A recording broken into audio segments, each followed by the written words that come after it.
ንግዚያዊ ምምሕዳር ትግራይ ንምፍራስ ዝግበር ምንቅስቃስ መጠንቀቕታ ወፅሎ እቲ ብጀነራል ታደሰ ወረደ ዝምራሕ ግዚያዊ ምምሕዳር ትግራይ ብሓይሊ ንምፍራስ ዝግበር ምንቅስቃስ ህወሓት ከቢድ ተቃውሞ ኣበጊሰሎም ብዝርዝር ሒዝና ኣለና። እዚ ከምዚ ኢሉ እንከሎ ድማ ዓባይ ብሪጣንያ ድማ ስምምዕነት ፕሪቶሪያ ንምፍራስ ዝግበር ዝኾነ ይኹን ምንቅስቃስ ብትሪ ኣጠንቂቓላ።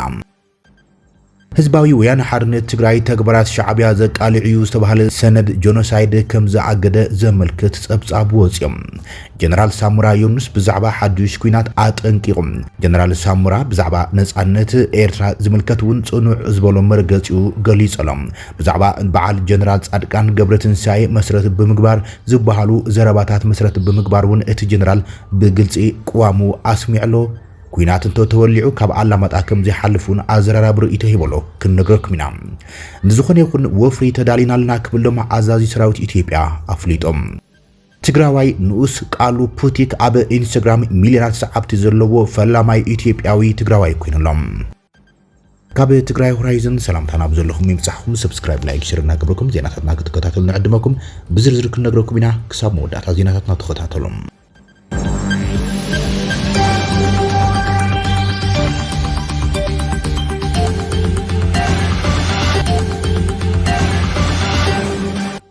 ግዚያዊ ምምሕዳር ብሓይሊ ወይ ብምፍራሕ ንምእላይ ዝግበር ፈተነ ማሕንቆ ፕሪቶሪያ ከም ዝኾነ ጂኤስቲኤስ ኣጠንቂቖም።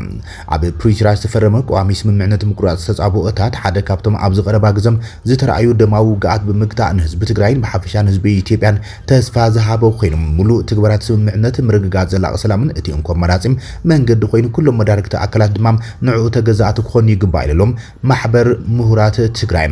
ዓለም ለኻዊ ማሕበር ምሁራትን ሰሙያን ትግራይ ጂኤስቲኤስ በቲ ኣብ ትግራይ ዝረአ ዘሎም እዋናዊ ምዕባለታት ኣዝዩ ከም ዝተሻቐለ ገሊጾሎም። ከምቲ ብዝሓለፈ ግዚያዊ ምምሕዳር ዝተገበረን ዝሕዝ ዘሎ ግዚያዊ ምምሕዳር ብሓይሊ ወይ ድማ ብምፍራሕ ንምእላይ ዝግበር ዝኾነ ይኹን ፈተነም ነቲ ናይ ፕሪቶሪያ ስምምዕነት ሓደጋ ኣብ ልዕሊ ምንባሩን ንትግራይ ናብ ዝገደደ ፖለቲካዊ ምፍላይን ዳግማይ ዕጥቃዊ ግጭትን ከእትዋ ከም ዝኽእል ጠንቂቖሎም። ብተወሳኺ ጂኤስቲኤስ ሰራዊትን ሓይልታት ፀጥታን ትግራይ ከም መሳርሒ ብምጥቃም ዌፖናይዜሽን ስልጣን ንምንዛዕ ዝግበር ዝኾነ ይኹን ፈተነም ኣጠንቂቖሎም። ጂኤስቲኤስ ከም ሕብረት ኣውሮፓን ኤምባሲ ዓባይ ብሪጣንያን ዝኣመሰሎም ህቡራዊ መሻርክቲ ብዛዕባ እዚ ኣብ ትግራይ ዘሎ ዘሻቕል ኩነታት መግለፂ ብምውጾም ምስገኑ ኣቕሪቦሎም። ካልኦት መሻርክቲ ብፍላይ ድማ ሕብራት መንግስታት ኣሜሪካ፣ ሕብረት ኣፍሪካን ካልኦት ዓረቕቲ ኣካላትን እውን ተመሳሳሊ ስጉምቲ ክወስዱን ኩሎም ወሃብቲ እጃም ዘሎም ፍልያት ብዝርብን ብውፅኢታዊ ትግበራ ስምምዕነት ፕሪቶሪያ ንኽፍትሖም ፃውዒት ተቕሪቦሎም። ኣብ ዝሓለፉ 8 ኣዋርሕ ምስ ኩሎም መዳርግቲ ኣካላት ትግራይ ምስ ክኢላታት እቲ ዞባን ዲፕሎማስያትን ሰፊሕ ምይጥ ክገብር ጸኒሑ እዩ ዝበሎም ጂኤስቲኤስ ነቲ ኣብ ትግራይ ዘሎ ፖለቲካዊ ጥልፍልፍ ንምፍታሕውን ሳይንሳዊ መጽናዕቲም ክካይድ ተጸኒሑ ኢሎም። ነዚ መሰረት ብምግባር ጂኤስቲኤስ ንኩሎም መዳርግቲ ኣካላት ትግራይ ዘሳተፈ ብሓባር ኮይኖም ብምሉእ ተግባራት ስምምዕነት ፕሪቶሪያ ንቅድሚት ዝስገምሉ ሰላማዊ መንገዲ ዝሕንጸጸሎም ኩሎ መዳዊ ዋዕላ ትግራይ ንምክያድ ናይ መወዳእታ ምድላዋት የጠቓልሉ ከም ዘሎ ፍሊጦሎም። ብዛዕባ እቲ ዋዕላ ዝካየደሉ ዕለት ቦታን ኣገባብን ድማ ዝርዝር ሓበሬታ ከም ዝህብ እዩ ጂኤስቲኤስ ሓቢሮም። ዓባይ ብሪጣንያ ኣብ ትግራይ ኣንጸላልዩ ዘሎ ሓደጋ ኣጠንቂቓላ። ሕብረት ኣውሮፓ እውን ኣብ ትግራይ ዝረአ ዘሎ ምዕባለታት ከም መዘሰከፈ ገሊጹ እዩ። ብኩሉ ወገን ዝረአ ዘሎ ተጻብኦታት ክተሓዳዱ ድማ ጸዊዑ። ድሕሪ እውን ኤምባሲ ዓባይ ብሪጣንያ ኣብ ኢትዮጵያ ብተመሳሳሊ ዞባዊ ሓደጋነቱ ዘጋልጽ መልእኽቲ ሕሊፉሎም። ብሓሙስ 30 ማይዛ ዝወፀ መግለፂ ሕብረት ኣውሮፓ እቲ ኣብ ትግራይ እናዓረገ ዝመጽእ ዘሎ ኩነታት ብዓብይ ስክፍታ ይከታተሎ ከም ዘሎ ይፍሊጦም። ዓባይ ብሪጣንያ ብወገና ብመንገዲ ኤምባሲ ኣብ ኢትዮጵያ ቢላ ብዓርቢ ኣብ ዘርግሖት መግለጺ ምዕባለታት ክልል ትግራይ ብቀረባ ተካተሎ ከም ዘላ ብምግላጽ ሙሉእ ተፈጻምነት ተቅድሚም ኣብ 2022 ኣብ ፕሪቶሪያ ዝተፈረመም ውዕሊ ምቁራጽ ተጻብኦታት ዝርብ ክካየድ ጸዊዓላ። ኣብ ትግራይ ድሕሪ ንኽልተ ዓመታት ዝተኻየደ ደማዊ ኩናት ዝተፈረመ ስምምዕነት ፕሪቶሪያ ነቲ ኩናት ደው እኳ እንተበለም እታ ክልል ናብ ዝነበራ ሙሉእ ሰላም ክትምለስ ኣይከኣለትን። ብመሰረት እቲ ውዕሊ ዝቆመ ግዚያዊ ምምሕዳር ኣብ ፋጽማ ዓንቀጻት እቲ ሰነድ ስምምዕነት ከም ዘይተዓወተን ምትዕንቃፋት ከም ዝረኣይን ዝገልጽ። ኣብዚ መዳይ ክልቲኦም ፈረምቲ እቲ ሰነድ ንሕድሕዶም ክካሰሱ ፀንሑ ኮይኖም እቲ ሽግር ኣይተፈትሐን ናብ ካልእ ዙር ኩናት ከይኣቱ ድማ ዓብይ ስክፍታ ፈጢሮሎም። ኣብ ከምዚ ዝበለ ሓርጎጽ ፀንሐ ግዚያዊ ምምሕዳር ኣብ ዝሓለፈ ወርሒ ብ7 ሚያዝያ ብቀዳማይ ሚኒስትር ኣብይ ኣሕመድ ዕድመ ስልጣኖም ንሓደ ዓመት ክናዋሕ ድሕሪ ምውሳኖም እቲ ወጥሪ መሊሱ ክጋድድ ተራእየሎም። ህወሓት ኣብ ዘውፅኦ መግለጺ ኣብቲ ብቀዳማይ ሚኒስትር ዝተወሰደ ስጉምቲ ከም ዘይተሳትፈን ከም ዝተገለለን ብምግላጽ እቲ ውሳነ ብዘይ ኣፍልጦን ምምኽኻርን ዝተገበረም ንውዕሊ ፕሪቶሪያ ብቁልዕ ዝጥሕስን ምዃኑ ገሊጹ ከም ዘይቅበሎ ፍሊጥ እዮም። መንግስቲ ኢትዮጵያ بمنجد سكرتاريات بريس قدم مستر بيلين سيوم عبيدون بي بي سي أبزها بقال دمام من واحد مسلطان جيزا محدار حقاونتو كم زلو غليظم بمسرته علي بريتريام هو حتن فيدرال منجستن حبراوي جيزا محدار كقوم زطلبو كينم سلطان تشيشم بريزيدنت من واحد ناكلتيوم አካላት ተሳትፎም ከም ዘድሊ ዝገልጽ ነጥቢ ብንጹር የላን አብረስቲ ዝጸንሐ ቁርቁስን ፖለቲካውን ጸጥታውን ኩነታት ትግራይ ዝጋር ዘሎ ምዕባለም ጉዳይ ጊዜያዊ ምሕዳርን ፕሬዚደንት ጀነራል ታደሰን እዮም ነዚ መልክቱ ፕሬዚደንት ጀነራል ታደሰም ምስማዕከና ዜና ትግራይ ኣብዛሃቦ ቃል ምሕተት ነቲ ዝተናውሕሉ ስልጣን ከይቅበል ጸቅጦ ህወሓት ከም ዝነበረ ብምጥቃስ ስልጣን ኣይቅበልን ምባል መሰልዩም ንስኻውን ከይትቅበሉ ዝብል ግን አገባብ ከም ዘይኮነም ምዚ ብዝተኣሳሰርን ዝፍጠር ነገራት ከዓም ከም ዝቃለሶን ገሊጹ ከም ዝነበረ ይዝከር ብድሕሪዚ ማእከላይ ኮሚቴ ህወሓት በመሰረት ስምምዕነት ፕሪቶሪያ ዝቆመ ጊዜያዊ ምሕዳር ትግራይ ፈሪሱም በቲ ቅድመ ኩናት ትግራይ ብህዝቢ ዝተመረጸም ዝበሎ ምሕዳር ክትከኣን ከም ዝወሰነ ፍሊጦም እቲ መግለጺ ማእከላይ ኮሚቴ ውድብና ህወሓት ካብ 7 ክሳብ 8 ማይዛም 2018 ዓ.ም ኣብ ዘካየዱ ስራሕ አኼባም ኣፋጽማ ስምምዕነት ፕሪቶሪያ ህልው ኩነታትን ብዕምቆትን ስፍሓትን ብምዝታይም ምንተ ሰላም ተባሂሉ ተወንዚፉ ጸንሐ መግለጺ ላዕላዊ ስልጣንን ወሳንነት ህዝብን ዝኾነም 2.8 ሚልዮን ዝመረጾ ቤት ምኽሪ መንግስቲ ትግራይ ናብ ስርሑ ክምለስ ወሲኑሎ ክብል ይገልጽ ነይሮም ብድሕሪዚ ኣፈኛት ውድብ አቶ ሚካኤል አስገዶም ንቢቢሲ ኣብዛሃቦ ቃሉን ፕሬዚደንት ጊዜያዊ ምሕዳር ትግራይ ሌተናንት ጀነራል ታደሰ ወረደም ብሰላማውን ዲፕሎማሲያውን መንገድም ስልጣን ክረክብ እዚ ክገብር እንተዘይኽእል ግን ዓብይ ስሕተት ከም ዝፈጸመ ክብል እዩ ኣተሓሳሲቡ ዘሎ ህወሓት ተግባራት ሻዕቢያ ዘቃልዑ ዝተባሃለ ሰነድ ጆኖሳይድ ከም ዝኣገደ ተሰሚዖም ኮሚሽን መጽናዕቲ ጆኖሳይድ ትግራይ የማነ ዝርኣይ ኣቀዲሞም ንመራኸብቲ ሓፋሽ ትግራይ ኣብ ዝሃቦ ቃል ኮሚሽን መጽናዕቲ ጆኖሳይድ ትግራይ ልዕሊ 3 ዓመታት ኣብ ትግራይ ዝፈጸሙ ናይ ጽንተት ተግባራት እናጽንዐ ከም ዝመጸ ብምሕባር መጽናዕታት ብምጥንኻር ዓለምለኻዊ ሕግን መዐቀን ተኸቲሎም ኣብ 6 ክፍልታት ዝተጠርነፎም 22 ሪፖርታት ከም ዝተዳለውን ድሕሪ 2 ኣዋርሕ ንህዝቢ ትግራይ ማሕበረሰብ ዓለምን ዕላዊ ከም ዝገብሮ ሓቢሮም ነይሮም እዮም ይብል ጸብጻብ ትግራይ ፎኒክስ ይኹን እምበር ዛጊድ ህወሓት ምስ ደጋውን ሓይልታት ፈጢራቶ ከም ዘላ ዝንገር ርክባት ወይ ድማ ምስ ሻዕቢያም ከይተሓራፍፍ ብዝብል ምስ ኣብ ልዕሊ ጽንተት ዝተፈጸሙ ህዝቢ ዝተሰነደ ሰነድ ጽንተት ናብ ህዝቢ ከይዝርጋሕ ከም ዝዓገተት ፍልፍላት ሓበሬታ ገሊጾምለይ ኢላላ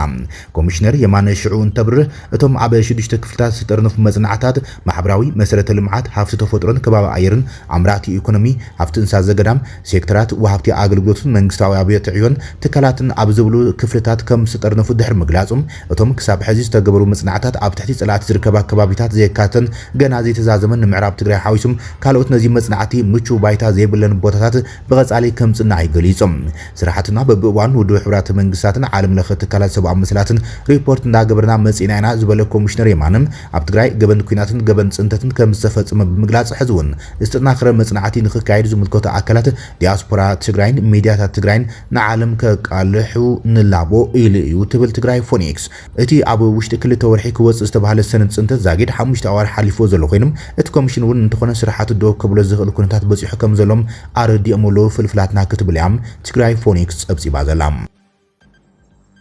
ጀነራል ሳሞራ ዮኑስ ብዛዕባ ሓድሽ ኩናት ኣጠንቂቑ እቲ ጀነራል ኣብ 1992 ንሻዕቢያ ምቅባጽ ይከኣል ነይሩ ዝብሉ ዘረባታት ድማ ነጺጎም ነበር ኢተማዦር ሹም ሓይልታት ምክልኻል ኢትዮጵያ ጀነራል ሳሞራ ዮኑስ ምስ ሓራ ዝተባሃለት ሚድያ ኣብ ዝገበረ ቃለ መሕተት ጀነራል ጻድቃን ገብረትንሳኤ ይኹን ካልኦት ነበራት ተጋደልቲ ህወሓት ሻዕቢያ ምቅባጽ ይከኣል ነይሩ ብፖለቲካዊ ውሳነ ይወደግ ህወሓት ግን ተኸሊፉ ዝብሉ መርገጺታት ነጺጎምሎም ጀነራል ሳሞራ ዮኑስ ንናጽነት ኤርትራ ደጊሙ ብግልጺ ተኸላኺሉሎም እቲ ጀነራል ኣብ ቃለ መሕተቱ ቅድሚ 26 ዓመት ኣብ ዝነበረ ኩናት ኢትዮጵያን ኤርትራን ነቲ ዝወረረ ሻዕቢያ ከም ዕድል ተጠቒምካም ምቅባጽ ይከኣል ነይሩ ዝብሉ ትረኻታት ጉጉያት እዮም ዝበሎም ኮይኖም ኣብ ዝኾነ ይኹን ታሪኽ ዓለም ህዝቢ ወይርካ ክውዳእ ኣይክእልን እዩ ናጽነት ኤርትራም ካብ ብረታዊ ቃልሲ ጀሚሩ ንኣምነሉ ተቐቢልናዮ ዝሓደረ ብምንባሩም ሰራዊት ኢትዮጵያ ብሻዕቢያ ዝተወረረ መሬቱም ምስ ኣምለሰ ናብ ካልእ ቀጽል ክበሃል ኣይከኣልን ነይሩ ክብል እዮም ናጽነት ኤርትራ ዘለዎ መርገጺ ከም ዘይተቐየረ ተዛሪቦም ስለዚህ ቀበጽ ነው ይዝባል ሕማም ደሓያ ቀበጽ ህዝቢ የለን አፍሎቱ ፕሊስ ቀበጽ ህዝቢ የለን ማንም ሰብ ማንም ከቀጽ ይኸድ ዝቀበጽ ህዝቢ የለን ዝወደ ዝገበር ካንተ ገበርካ ተካውሶ ህዝቢ ነካውሶ ነገር የለ ኤርትራ ክንወርድ ድማ ክንከይድ ምክንያት እዩ ምክንያቱም አዝሎም ጋር አስተቃልሶም ትክክል ይልና ሳብ ዘአምናሉ ምንም ምክንያት ይኖርሉ ሽዑዝ ኖረ መራርሐው ነዚ ዘአምኒ እና ንውረር ኤርትራ ይንሉ ዘሃለ ሰብ አይፈልጥን ተል የንተ ይቆም አንፈልጥ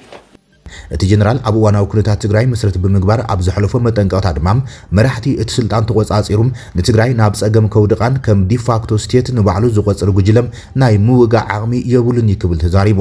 እቲ ሓይሊ ህዝቢ ትግራይ ኣይተሃውኹና ኢሎም ክቃወሞም ጸዊዖም ህወሓት ኩናት እንተኸፊቱ እቲ መዘዝ ናብ ህዝቢ ትግራይ ዝኸውን ዋጋ ዝኽፍል እቲ ህዝቢ እዩ ዝበለም ነበር ኢታማዦር ሹም ሓይልታት ምክልኻል ጀነራል ሳሞራ ዩኑስ ኩሎም መሰረተ ልምዓትን ኣገልግሎትን መንግስቲ ክቋረጽዮም በዚ ዝህሰ ድማ እቲ ህዝቢ ትግራይ እዩ ክብል ይገሊጾም ህወሓት ኩናት እንተወሊዖም ካብ ኣላማጣ ክሓልፉ ኣይክእሉን እዮም ዝበለም ጀነራል ሳሞራ ነዚ ኢትዮጵያ ዝመርሕ ዘሎ ስርዓት ብቐጥታ እንተተዋጊኦም ድማ ህዝቢ ኢትዮጵያ ከም ዝዋግኦም ክፈልጠሎም ክብል እዮም ኣዘራራቢ ርእይቱ ሂቡ ዘሎም ካብ ኣላማጣ ይሓልፉን ለከሎ ነገር ከኳንተ እንታ ዓቢደሙን ኣብዘይብሎም እንታ ዓቢደሙን ታገም ነው ወይ ተኸድስ ቪክቲም ግን አደዳግን ምን ይኸውን ህዝብ ትግራይ ተሪድኮ እንተቀጥል እንተቂያ ህዝብ ትግራይ ይጉዳእ ሶ አላማጣውን ይዘን ለካለ ምክንያቱም ምድላይን ዓቅምን በበይሊ ናይ ተጠቃይ ግን ምን ይኸውን ህዝብ ትግራይ ስልክ ኸልሰይ ባንክ ኸልሰይ መራሕቲ ኸልሰይ ኩሉ ኸልሰይ ምን ዝጉዳእ ህዝብ ትግራይ بزرون كدبي من حزب التغري نزي أيلا من تجرموك الدان حدا يخولين يناتكوا انت جميرا ممكن كسر يوم الكايس حسب لا ما تاوني يحلف وانا نقرقن تايخو فيكتم نايزيقن حزبي زحازن له حزب التغري سلكو يهتو بانك ديهتو بانك يهتو خليسا يموت كأبدوه ما أنت أي خد حزت هاي خد متروش عزت هاي تحسن سيناريو تات أي تهوخنا نواد حزبي تقاعد تاكل الله مش لكاسو بناتيب بقين دليني لولا صبو دكنا أينهني لولا صبو ديموبلايز غور ديموبلايز شنا كايد بتاستوالت كل اللو أي تهوخنا كل اللو ترد كل كما قلنا هم مرسلنا هودا كم هاجرنا بس مرزناهم معبر لنا هم مرسلنا أيتهوهنا እዚ ከም ዝሎም ኮለ ድማ ንዝኾነ ይኹን ወፍሪ ተዳሊና ለና ክብል ኣዛዚ ሰራዊት ኢትዮጵያ ገሊጾም ሰራዊት ምክልኻል ኢትዮጵያ ካብ ዝኾነ ይኹን አንፈት ክውላዕን ዝኽእል ግጭት ንምምካት ተዳልዩ ከም ዘሎ ፍሊጦም ምክትል ኢታማዦር ሹም ሓይልታት ምክልኻል ኢትዮጵያ ጀነራል ኣበባው ታደሰም ናብ ደቡባዊ ግንባር ሰራዊት ተጓዒዞም ሞራልን ምልዓልን ንሓይልታቱ ሂቦሎም እቲ ኣዛዚ ሓይሊ ምክልኻል ሕዚ ካብ ትማሊ ዝነበሮ ቁመናም ንላዕሊ ንዝኾነ ይኹን ልኡኽ ብዓወት ክዋፃእ ዝኽእል እዩ ኢልወሎም እቲ ሰራዊት ብሓይሊ ሰብ ይኹን ቴክኖሎጂ ኣብ ዝለዓለ ድልውነት ከም ዘሎን ጋጥሙ ዝኽእሉ ሓደጋታት መኪቱም ክዕወት ዝኽእል እዩ ክብል ምክትል ኢታማዦር ሹም ሓይልታት ምክልኻል ጀነራል ኣበባው ታደሰ ተዛሪቡ ዘሎ እቲ ጀነራል ነዚ ዝብል ዘሎም እቲ ሃገር ኣብ ናይ ውሽጢ ዕጡቋት ሓይልታትን ጎረባብቲ ሃገራት ኣብ ዘለዉ ዶባት ኣብ ትሕቲ ከቢድ ዞባዊ ስጋት ፀጥታ ኣብ ዘላትሉ እዮም ሰራዊት ኢትዮጵያ ኣብ ክልላት ኦሮሚያን ኣምሓራን ምስ ጉጅለ ዕጡቋት ዝዋጋእ ዘሎ ኮይኖም ሕዚ ድማ ብወገን ትግራይ ምስ ህወሓት ተፈጢሩ ዘሎ ሓያል ወጥሪ ስዒቦም ካልእ ዕናው ግጭት ከይጋጠም ይስጋእ ኣብ ዘለሉ እዋን እዮም ትግራዋይ ንኡስ ቃሉ ፑቲክ ኣብ ኢንስታግራም ሚሊዮናት ሰዓብቲ ዘለዎ ፈላማይ ኢትዮጵያዊ ኮይኖም ቃሉ ፑቲክ ኣብ ኢንስታግራም ሪኮርድ ሰቢሮሎም ኢትዮጵያዊ ቃሉ ፑቲክ ኣብ ኢንተርኔት ዓለም ዘድንቕን ታሪኻዊ ኣዘራረብን ንኡስ ኮይኖሎም ቃሉ ኣብ ናይ ኢንስታግራም ገጹ 1 ሚሊዮን ተኸታተልቲ ክበጽሕን ምስ ደገፍቲ ክጽምብል ኣብ ዝዳለወሉ ዝነበረ እዋን ነገራት ካብ መደባቱን ተጽቢቱን ንላዕሊ ኮይኖም ኣብ ሓጺር እዋን ሚሊዮናት ኮይኖም ሳላት ማሊ ምሸት ዝለጠፎ ቫይራል ቪድዮም ቁጽሪ ተኸታተልቲ ናይቲ ገጽ ካብ 1 ሚሊዮን 2.8 ሚሊዮን በጽሖም 1 ሚሊዮን ተኸታተልቱ ንምጽምባል ኣብ ዝዳለወሉ ዝነበረ እዋን ደገፍቱ በቲ ዝገርም ፈጠረኡ ተማሪኾም ናብ ኣስታት 3 ሚሊዮን ወሲኾምሎም እዚ ዓወት ቃሉ ኣብ ኢንስታግራም ልዕሊ 3 ሚሊዮን ተኸታተልቲ ዘለዎም ፈላማይ ኢትዮጵያዊ ጽልዋ ፈጣሪ ኢንስታግራም ኮይነሎም እዚ ብፈጠራዊ ስራሕቱ ንዓለም ዘዛርብ ዘሎ መንእሰይ ኣብ ዓለማዊ ዲጂታላዊ መድረኽ ስም እተሃገሩን ኮጉልህ ይገብሮ ይዘሎም ትግራዋይ ወድ መቐለ ንኡስ ብዕድመ ካሌብ ወይ ድማ ቃሉ ፑቲክ ኣብ ማሕበራዊ መራኸቢታት ኢንተርኔት ዓለም ኣዝዩ ኣዘራራቢ ኮይኑ ዝቐጽል ዘሎ ኮይኖም ኣብ ታሪኽ ኢንዱስትሪ ፋሽን ፍሉይ ቀልቢ ዝስሕብ ፈጠራታት ፋሽን ጥበብን ብምርኣይ ሚሊዮናት ኣገሪሞሎም ክብራትን ፍትዋትን ተኸታተልቲ ዜናታትና ንይሰዓት ዝበልና መሓደሽቲ ምዕባለታትን እዋናዊ ዜናታትን ኣብዚ ዛዚምናልና ንምክትታልኩም ነመስግን ሰላም